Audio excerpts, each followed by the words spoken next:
2026 বিধানসভা নির্বাচনে জাতীয় কংগ্রেসের প্রার্থী তালিকা প্রকাশের পর থেকেই মন্তেশ্বর 263 বিধানসভা কেন্দ্রে প্রার্থী জ্যোতির্ময় মণ্ডলকে পরিবর্তনের দাবিতে লাগাতার বিক্ষোভ করেন মন্তেশ্বর ব্লক জাতীয় কংগ্রেসের কর্মী এবং নেতৃত্বরা। কর্মীদের দাবি, ভারতবর্ষের দুই প্রাক্তন প্রধানমন্ত্রী ইন্দিরা গান্ধী এবং রাজীব গান্ধী মূর্তি ভাঙা দোষী ব্যক্তি প্রার্থী জ্যোতির্ময় মণ্ডলকে এবং তার স্ত্রী বর্তমানে মন্তেশ্বর গ্রাম পঞ্চায়েতের তৃণমূল কংগ্রেসের রানিং সদস্য থাকায় প্রার্থী প্রত্যাহারের দাবিতে প্রদেশ কংগ্রেস দপ্তরে বিক্ষোভ দেখান মন্তেশ্বর বিধানসভা কেন্দ্রের জাতীয় কংগ্রেসের নেতা কর্মী সমর্থকেরা। বিক্ষোভ চলাকালীন কিছু সমাজ বিরোধী এসে লাঠি করে বিক্ষোভকারীদের মাথা ফাটিয়ে দেয়। তবুও অনড় বিক্ষোভকারীরা মন্তেশ্বর ব্লকের জাতীয় কংগ্রেসের নেতাকর্মী সমর্থকেরা আর বিক্ষোভে দেখা গেল জাতীয় কংগ্রেসের প্রদেশ কার্যালয়ে ধুন্ধুমার কাণ্ড।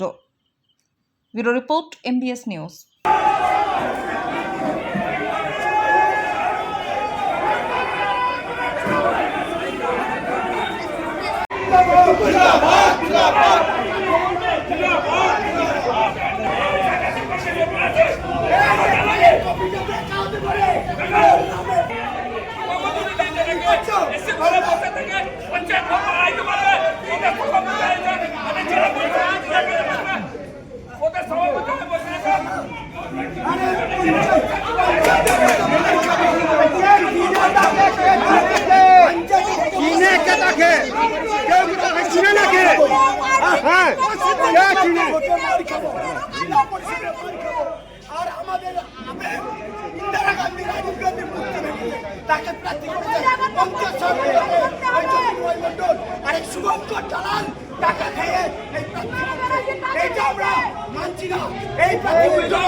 জাতীয় কংগ্রেসের কর্মীরা চুরি করে থাকে না, রাজনীতি একদিনের নয়, এখনো রাজনীতি করে আছে।